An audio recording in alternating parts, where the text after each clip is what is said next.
Good morning students. जो आज हम बात करने वाले हैं वो बात करेंगे, मैंने आपको बताया था कुछ पॉइंट्स मैं आपको बताने वाला हूँ। उन पॉइंट्स के ही बेसिस पर कुछ क्वेश्चन हमें आज करने हैं। सबसे पहले पॉइंट्स मैं आपको बताने वाला हूँ वो समझिए। तो देखिए पहला पॉइंट क्या है। आज जो हम क्वेश्चन, मैं कुछ न्यूमेरिकल्स आपको करवाऊंगा और एक मैं आपको फॉर्मूला बताने वाला था। किसका फॉर्मूला बताने वाला था? Number of lines. आप किस तरह से नंबर ऑफ लाइन्स निकालेंगे? तो नंबर ऑफ लाइन्स निकालने के लिए सबसे पहली चीज जो आपको सीखनी पड़ेगी वो सीखनी पड़ेगी कि जो नंबर ऑफ लाइन्स निकालने का एक्चुअल फॉर्मूला क्या होता है। तो नंबर ऑफ फॉर्मूला को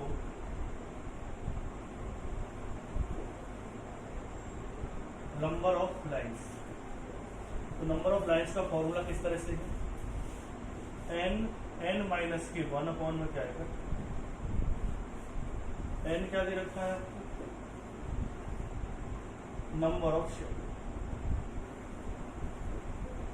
अब इससे क्वेश्चन किस तरह से आप सॉल्व करेंगे वो समझिए। एक्चुअली होता क्या है, किस तरह से क्वेश्चन पूछ जाता है वो मैं आपको डिटेल बताने की कोशिश करता हूँ। आपसे कहा जाए कि किसी भी उसके अंदर 4 लाइन्स, मतलब कि n की वैल्यू क्या है? यहाँ पे 1 है, यहाँ पे n की वैल्यू 2 है, यहाँ पे n की वैल्यू 3 है, यहाँ पे n की वैल्यू 4। तो इलेक्ट्रॉन आपका कितनी नंबर ऑफ लाइन्स बन सकती है इस वाले केस में? तो नंबर ऑफ लाइन्स कैसे काउंट करेंगे आप? देखिए वो समझिए इस चीज को। अगर इलेक्ट्रॉन n2 से n1 में जा रहा है तो फर्स्ट लाइन बन रही है, ठीक है। नंबर ऑफ लाइन्स काउंट करते रहिए, फिर हम फॉर्मूले से पहले हम फॉर्मूले से निकाल लेते हैं, फिर मैं आपको वैसे बता दूंगा। n की वैल्यू क्या है? कितनी नंबर ऑफ लाइन्स है? 4। नंबर ऑफ सेल्स है 4 माइनस के 1 अपॉन में क्या आ जाएगा? 2।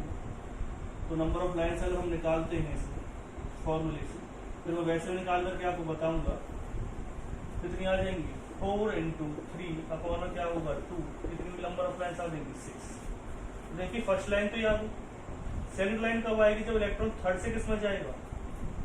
फर्स्ट में जाएगा, तो ये सेकंड लाइन आ गई। जब इलेक्ट्रॉन फोर्थ से किस में जाएगा? फर्स्ट में जाएगा, तो एक थर्ड लाइन ही आ गई। तो 3 लाइन तो यही होगी। अगर इलेक्ट्रॉन फोर्थ से थर्ड में जा रहा है, ये फोर्थ लाइन होगी, ठीक है। अगर इलेक्ट्रॉन किस में जा रहा है? फोर्थ से किस में जा रहा है? फर्स्ट में जा रहा है, तो मैंने आपको लाइन बता दी। अगर इलेक्ट्रॉन सेकंड से फर्स्ट में जा रहा है तो एक लाइन बता दी। जब सेकंड से फर्स्ट में जा रहा है तो थर्ड से सेकंड में जा रहा है, तब मैंने लाइन बता दी। अगर इलेक्ट्रॉन थर्ड से किस में जाएगा? सेकंड में जाएगा, तो एक लाइन तब बन जाएगी। तो ये कितनी लाइन हो गई? ये होगी 5th। और अगर हम लास्ट लाइन की बात करें तो फोर्थ से अगर कोई इलेक्ट्रॉन किस में जा रहा है? सेकंड में, फिर कौन सी लाइन हो जाएगी? 6th। तो आप लाइन काउंट कर लेना, इससे ज्यादा कोई भी लाइन इसमें नहीं बन सकती। तो अगर हमने वैसे करके देखा कि लाइन किस तरह इसकी लाइन्स बनेंगी, तो कोई इलेक्ट्रॉन किसमें सेकंड से फर्स्ट में जंप कर रहा है तब एक लाइन बन जाएगी। अगर कोई इलेक्ट्रॉन किसमें जंप कर रहा है? 6th से किसमें जंप कर रहा है? सॉरी, 4th से किसमें जंप कर रहा है? थर्ड में जंप कर रहा है, तब एक लाइन बन जाएगी। नंबर ऑफ लाइन्स निकाली तो कितनी आ रही? 6। ये फॉर्मूला आपको तब लगाना है जब electron jump from any excited state to ground state. अगर जो इलेक्ट्रॉन है किसी भी एक्साइटेड स्टेट से ग्राउंड स्टेट में जंप करता है तो जो नंबर ऑफ लाइन्स बनेंगी उसे आप इस तरह से निकाल सकते हैं। तो पता चल गया आपको ग्राउंड स्टेट में इलेक्ट्रॉन जंप कर रहा है, किसी भी एक्साइटेड स्टेट से इलेक्ट्रॉन जंप कर रहा है। नंबर ऑफ लाइन्स किस तरह से निकालेंगे आपको पता चल गया है कि 4 है, 4 माइनस 1 दे रखा है, 2 से डिवाइड करें, 2 3 से कितना हो जाएगा? 6। तो आप इस तरह से नंबर ऑफ लाइन्स निकाल सकते हैं।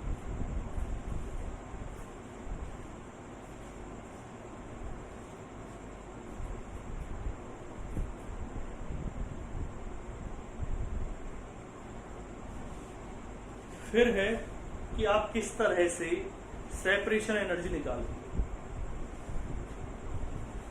ये तो आपने नोट डाउन करेगी।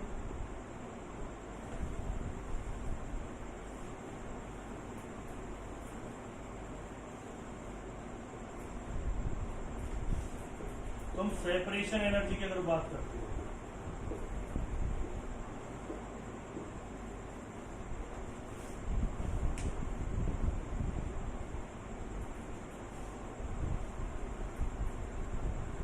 सेपरेशन क्या होता है?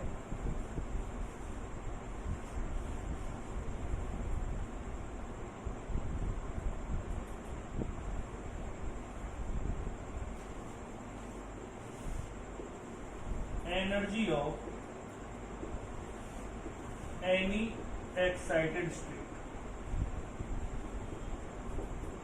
इसका मतलब क्या है?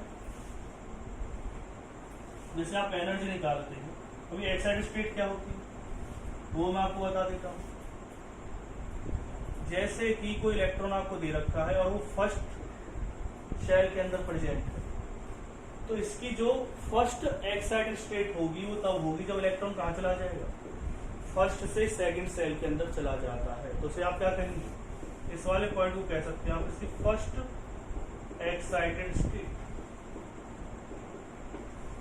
तो ये क्या आ जाएगी? इसकी फर्स्ट एक्साइटेड स्टेट आ जाएगी। कैसे निकालेंगे आप फर्स्ट एक्साइटेड स्टेट? वो इलेक्ट्रॉन जंप करके कहाँ जा रहा है? यहाँ पे जा रहा है। तो यहाँ पर जो आपको एन की वैल्यू लेनी पड़ेगी वो आपको 2 लेनी पड़ेगी, ना कि 1। याद रखना एन की वैल्यू क्या आएगी इसमें? 2, क्योंकि इलेक्ट्रॉन एक्साइट होकर के सेकंड एनर्जी लेवल में चला गया। तो energy of any excited state की अगर हम बात करते हैं तो कैसे निकालेंगे आप? एनर्जी माइनस 13.6 और फॉर्मूला क्या होता है? Z square upon n square. जैसे कि आपको फर्स्ट एक्साइटेड स्टेट की एनर्जी निकालनी है तो उसके लिए एन की वैल्यू क्या आएगी? 2 आएगी। एक्साइटेड स्टेट समझना, जो मैं पॉइंट आपके सामने क्लियर करना चाहता हूँ, एक्साइटेड स्टेट की एनर्जी लेवल पूछ रहा है, ना कि वो आपसे पूछना चाह रहा है किसके बारे में कि सेकंड एनर्जी लेवल की। नहीं, वो पूछना चाह रहा है कि फर्स्ट एक्साइटेड स्टेट की एनर्जी क्या होगी। तो उसके लिए आपको एन की वैल्यू क्या लेनी पड़ेगी? 2 लेनी पड़ेगी। और हाइड्रोजन एटम के लिए पूछ रहा है अगर वो, तो आप जानते हैं हाइड्रोजन एटम के लिए इसकी वैल्यू क्या आ जाएगी? 1 का स्क्वायर अपॉन में क्या आ जाएगा? 4। तो इस तरह से क्वेश्चन आप कर सकते हैं। ठीक है, तो कितना आएगा? 3. तो जो पॉइंट मैं आपके सामने क्लियर करना चाहता था कि फर्स्ट एक्साइटेड स्टेट की एनर्जी हम कैसे निकालेंगे, तो ये पॉइंट उसी से रिलेटेड। अगर सेपरेशन एनर्जी आपको निकाली है तो किसी भी एक्साइटेड स्टेट की जो एनर्जी होती है उसे क्या कहते हैं? हम सेपरेशन एनर्जी कहते हैं। और अगर ग्राउंड स्टेट की जो एनर्जी है उसे हम सेपरेशन एनर्जी नहीं कह सकते, क्योंकि वो किसी एक्साइटेड लेवल पे नहीं, किसमें? ग्राउंड स्टेट के अंदर प्रेजेंट है। तो पॉइंट आप समझ में आ गया होगा सेपरेशन एनर्जी एक्चुअल में क्या होती है। तो उसे नोट डाउन कीजिए।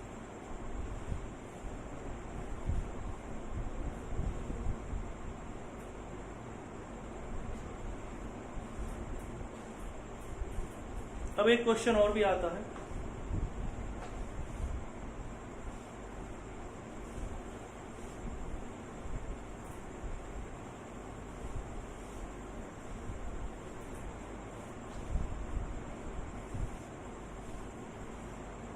कि नंबर ऑफ लाइंस आपको निकालनी है, लेकिन नंबर ऑफ लाइंस आप निकालेंगे क्या? आपको नंबर ऑफ लाइंस निकालनी है, लेकिन कब? When electron jumps from higher excited state to lower excited state. अगर जो इलेक्ट्रॉन है वो हायर ऑक्साइड स्टेट से लोअर ऑक्साइड स्टेट में जंप कर जाता है तो उसे क्या कहेंगे? उसके लिए हम अगर नंबर ऑफ लाइंस निकालना चाहते हैं तो हम फॉर्मूला यूज करेंगे। कौन सा फॉर्मूला यूज करेंगे? फॉर्मूला आएगा n2 माइनस n1, फिर क्या आएगा? n2 माइनस n1 प्लस में क्या आएगा? 1 अपॉन में n2 क्या है इसमें? Higher excited state. n1 क्या है इसमें? Lower excited state. Higher excited state और एक कौन सी हो जाएगी? Lower excited. तो आप इसे नोट डाउन कर लीजिए।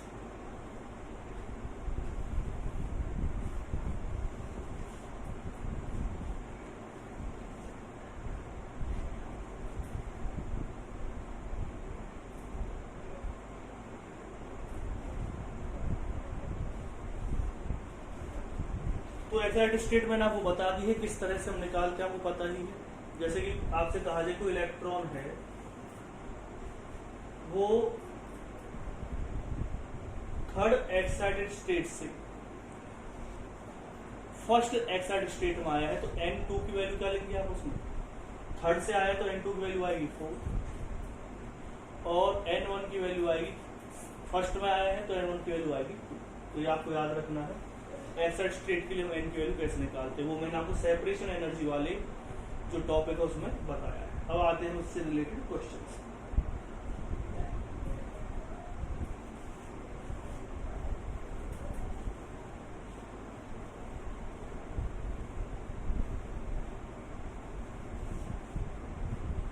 तो जब हम इससे रिलेटेड क्वेश्चन की बात करेंगे तो पहले मैं फोकस करना चाहूंगा एनसीईआरटी क्वेश्चंस पे और फिर हम आगे बढ़ेंगे किसके लिए, और अदर बुक के क्वेश्चंस हम करेंगे एंट्रेंस लेवल के भी। तो दोनों चीजों में फोकस रखने की कोशिश करूंगा।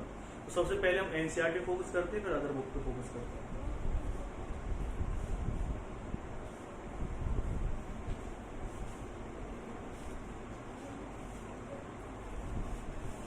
देखिए एनसीईआरटी क्वेश्चंस की अगर हम बात करते हैं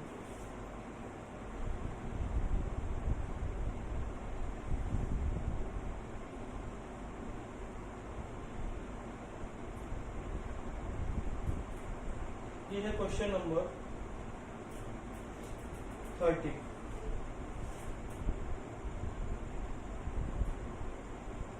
क्वेश्चन क्या दे रखा है, what is the wavelength, what is the wavelength of the light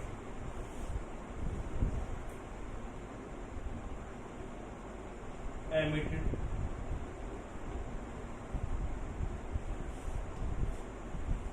when the electron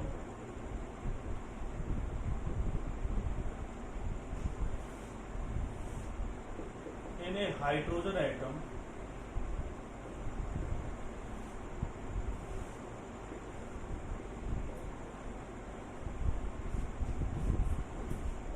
undergoes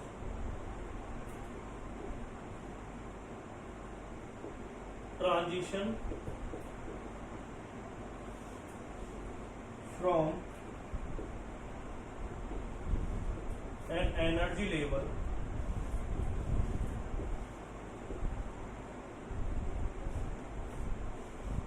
with n equal to 4 to an energy level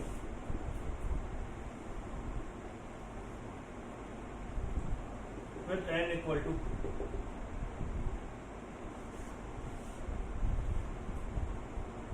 तो हमें क्या निकालना है इसमें, क्वेश्चन ये what is the wavelength of the light emitted when the electron in a hydrogen atom undergo transition from an energy level with n equal to 4 to an energy level with n equal to 2। तो हमें क्या निकालनी, wavelength निकालनी। तो wavelength निकालने के लिए क्या करना है, 1/λ। ये फॉर्मूला मैंने आपको बताया था हाइड्रोजन आइटम को, 1/λ इक्वल टू क्या होता है, RH 1/n1 का स्क्वायर माइनस के n2 का स्क्वायर इनटू क्या था, Z का स्क्वायर। लैम्डा हमें निकालना है, वेव नंबर से कोई लेना देना नहीं है अभी। RH कहाँ से कहाँ जा रहा है इलेक्ट्रॉन, n1 की वैल्यू क्या आ जाएगी, 1/2 का स्क्वायर माइनस 1/4 का क्या हो जाएगा स्क्वायर, 1/1 का क्या हो जाएगा। RH 1/4 minus 1/16 1/λ। तो 1/λ RH 16 यहाँ पे क्या आएगा 4/1 तो लिए आ जाएगा 1/λ इक्वल टू RH 3/16। तो मेरे हिसाब से इससे आगे जब आप क्वेश्चन करेंगे तो कुछ क्वेश्चन में कुछ ज़्यादा चीज़ें नहीं बची। एक चीज़ मैं आपको बता देता हूँ कि जो 1/RH है उसे आप 912 एंगस्ट्रॉम के इक्वल ले सकते हैं। इससे क्वेश्चन करने में थोड़ी ज़्यादा आसानी होती है। ठीक है, कैलकुलेट करने में थोड़ी सी कैलकुलेशन क्या हो जाएगी, आसानी हो जाएगी। तो आपने लिख लिया।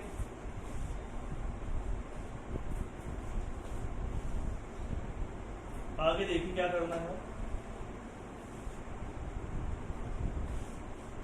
1/RH इक्वल टू क्या आ जाएगा, लैम्डा 16/3। तो आप जानते हैं ये कितने बराबर होता है, 12 एंगस्ट्रॉम। एंगस्ट्रॉम मतलब क्या होता है, 10⁻⁷ मीटर। तो मेरे हिसाब से आप कैलकुलेट करके आप लैम्डा निकाल सकते हैं। तो इस तरह के क्वेश्चंस करने में क्या होती है, आपको आसानी होती है। आप क्वेश्चन आप इजीली क्या कर सकते हैं, आपको 1/RH के पता चल गई 912 एंगस्ट्रॉम होता है, तो इसमें से पुट कीजिए और क्वेश्चन आपका इजीली सॉल्व हो जाएगा। ठीक है स्टूडेंट।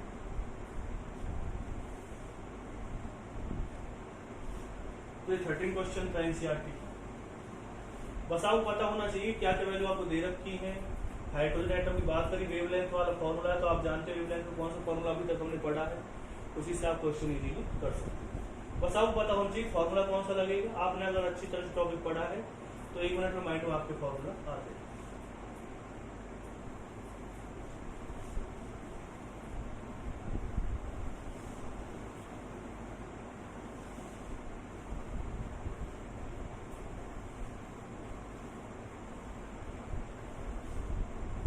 नेक्स्ट क्वेश्चन पे आते हैं।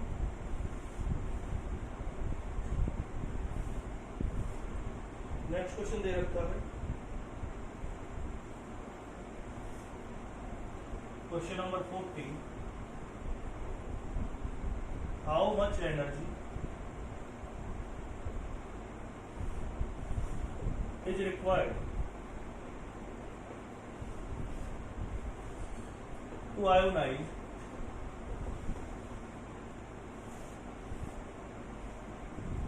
a hydrogen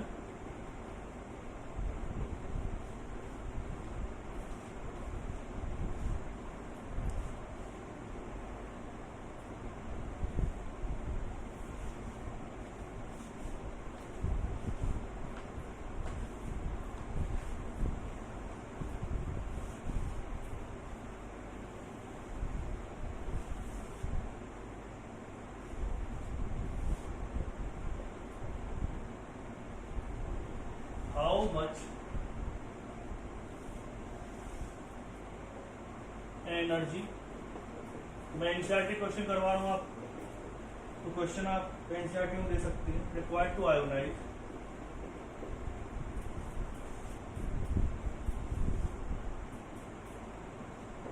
A hydrogen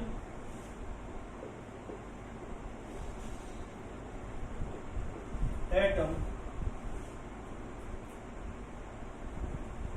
if the electron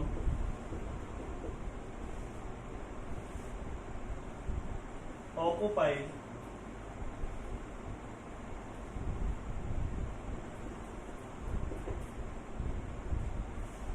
n equal to 5 orbit, compare your answer with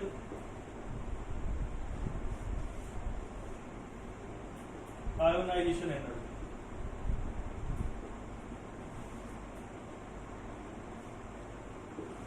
of hydrogen atom।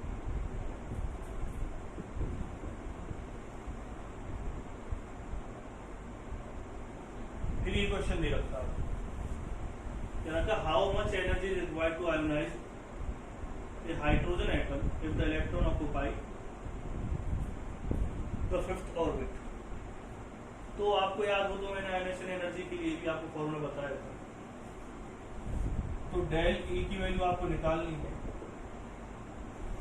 कब निकालनी है, तब बात आती है कि अगर आप आयोनाइजेशन एनर्जी निकाल रहे हैं तो आयोनाइजेशन एनर्जी आपसे जो जनरली पूछी है इसमें आपकी मर्जी जूल में निकाल लीजिए, किसी में निकाल, जैसे कि हम निकालना चाह रहे हैं जूल में। तो फॉर्मूला कौन सा लगेगा, 2.18 into 10⁻⁸ 1/n1 का स्क्वायर माइनस 1/n2 का। जो एनर्जी आएगी वो आएगी, और इंटू जेड स्क्वायर भी ले सकते हो। एनर्जी आएगी किस में आएगी, जूल पर एटम। तो 2.18 इंटू 10⁻⁸ n1 की वैल्यू कितनी आ जाएगी 5 का स्क्वायर, इसकी वैल्यू क्या आएगी इन्फिनिटी का स्क्वायर आ जाएगा, z की वैल्यू क्या आएगी 1/, तो 2.18 इंटू 10⁻⁸ अपॉन कितना आ जाएगा 25 जूल पर एटम। पता ही आपको 1/∞ क्या होता है 0 होता है। तो आयनेशन एनर्जी आ गई है जब इलेक्ट्रॉन फिफ्थ ऑर्बिट के अंदर प्रेजेंट। अब इसमें एक चीज और मिला दी फिर उन्होंने क्या है कि कंपेयर करो इसे किसके साथ हाइड्रोजन एटम की आयोनाइजेशन एनर्जी के साथ।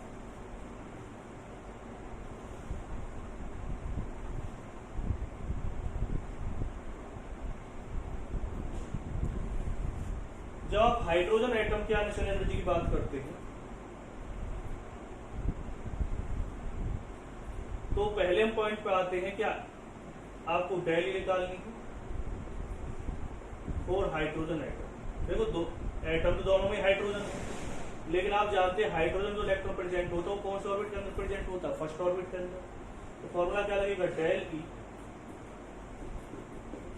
2.18 इंटू 10⁻⁸ n1 का स्क्वायर माइनस n2 का स्क्वायर, फॉर्मूला वही लगेगा, फॉर्मूले में कोई चेंज नहीं आना। तो डेल इक्वल टू क्या आ जाएगा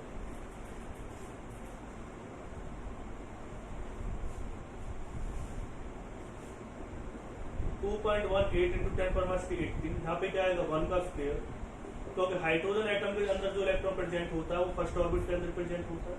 तो डेली कितनी आ जाएगी 2.18 इंटू 10⁻⁸। ठीक है, इसे आप E1 लिख सकते हो, इसे क्या लिख सकते हो आप E5। अब कंपेयर तो कर लोगे, कंपेरिजन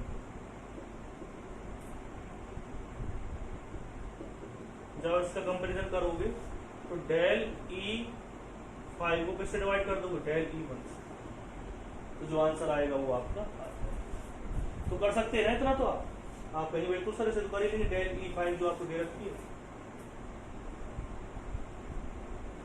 उसको किससे डिवाइड करना डेल E1 से, तो क्वेश्चन आपका सॉल्व हो जाएगा।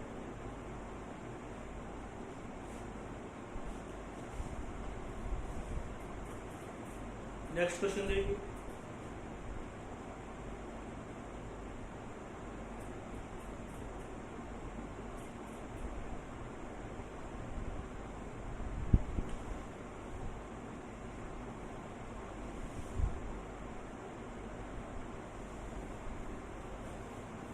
क्वेश्चन नंबर 15 की बात करते हैं।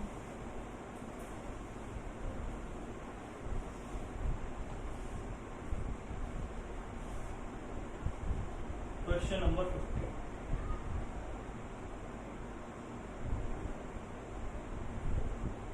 Maximum number of emission lines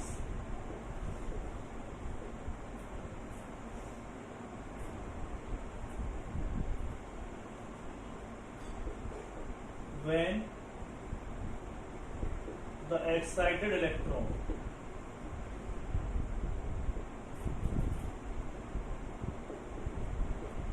of hydrogen atom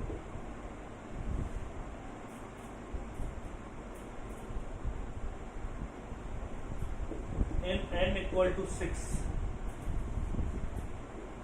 drops to the ground state। ये मैंने आज ही आपको फॉर्मूला लिखवाया है। तो फॉर्मूले में क्या क्या चीजें मैंने आपको बताई थी इसमें, मैंने आपको बताया था कि कोई ग्राउंड स्टेट में जा रहा हो तो सिंपल उसका फॉर्मूला है, क्या फॉर्मूला होता है नंबर ऑफ लाइन्स का फॉर्मूला, वो आ जाएगा n(n-1) तो 6 माइनस 1 क्या आ जाएगा 2। मेरे हिसाब से कितनी लाइन्स आ जाएंगी 15 लाइन्स आ जाएंगी।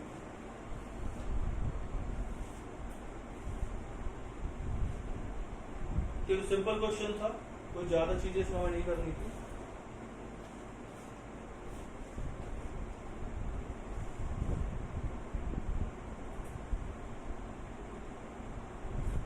नेक्स्ट क्वेश्चन पे आते हैं।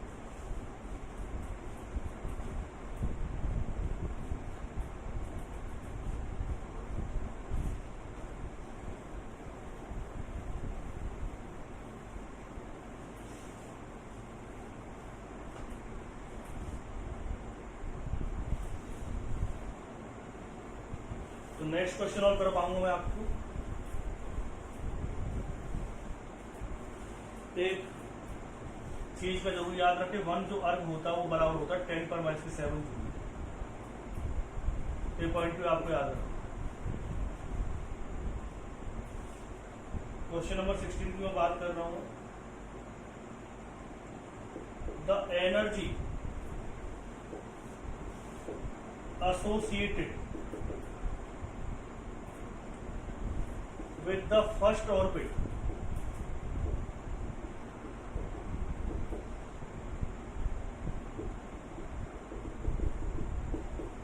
in the hydrogen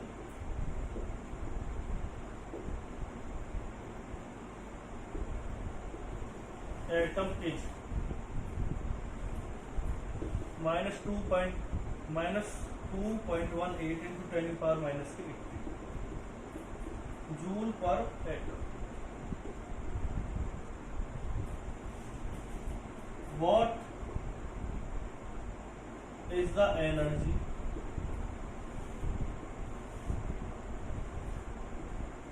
associated with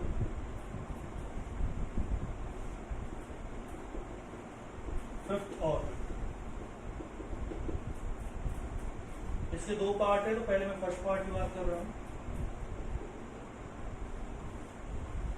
जैसे कि इस क्वेश्चन में दे रखा है कि ये वाला फॉर्मूला हमें यूज करना है जिसमें ये वाला वो आता है, तो आप जानते हैं इसकी भी ज्यादा हमें जरूरत नहीं पड़ेगी। जो एनर्जी होती है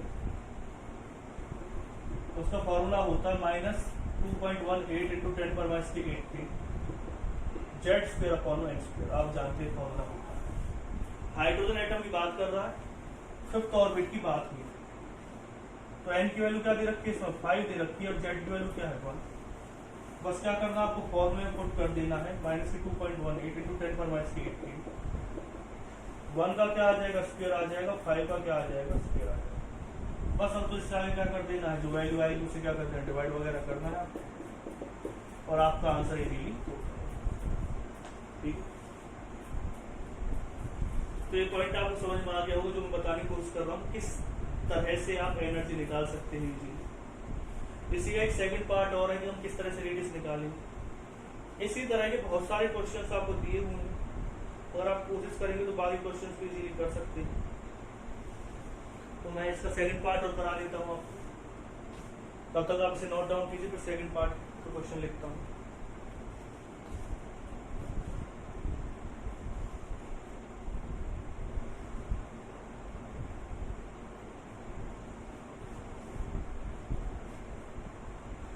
इस पॉइंट को जरूर नोट कर लीजिए।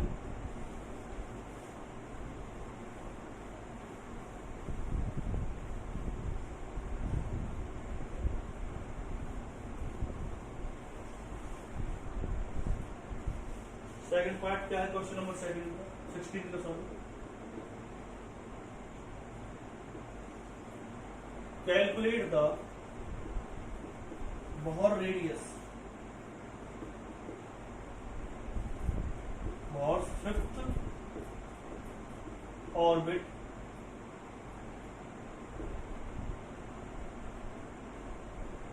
Calculate the radius of Bohr fifth orbit for hydrogen atom.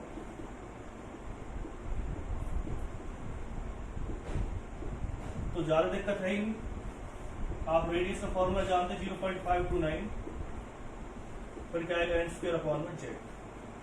Am strong value आएगी 0.529। एन की वैल्यू क्या दे रखी है आपको इसमें 5 दे रखी है, और इसकी वैल्यू क्या दे रखी है 1। तो आपको क्या करना है, इसकी इससे मल्टीप्लाई करनी है, जो वैल्यू आएगी वो एंगस्ट्रॉम आ जाएगी किसकी रेडियस की।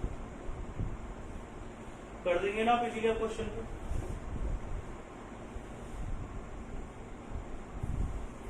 तो इस तरह के क्वेश्चंस आपसे पूछे जाते हैं जनरली, और जो मैं नेक्स्ट वीडियो बनाऊंगा उसमें हम थोड़े से और कंपटीशन लेवल के क्वेश्चंस लेंगे, किस तरह से क्वेश्चन होंगे। तो पहले आपको एनसीईआरटी क्वेश्चन से फोकस करना, सभी एनसीईआरटी क्वेश्चंस करके देखने जो इससे हो जाते हैं। मैं आपको बता दूंगा कौन कौन से क्वेश्चन एनसीईआरटी के इससे हो सकते हैं। तो इस वीडियो को आप वॉच करें, मैंने कोशिश की आपको कुछ क्वेश्चन बताने की किस तरह से क्वेश्चन होंगे।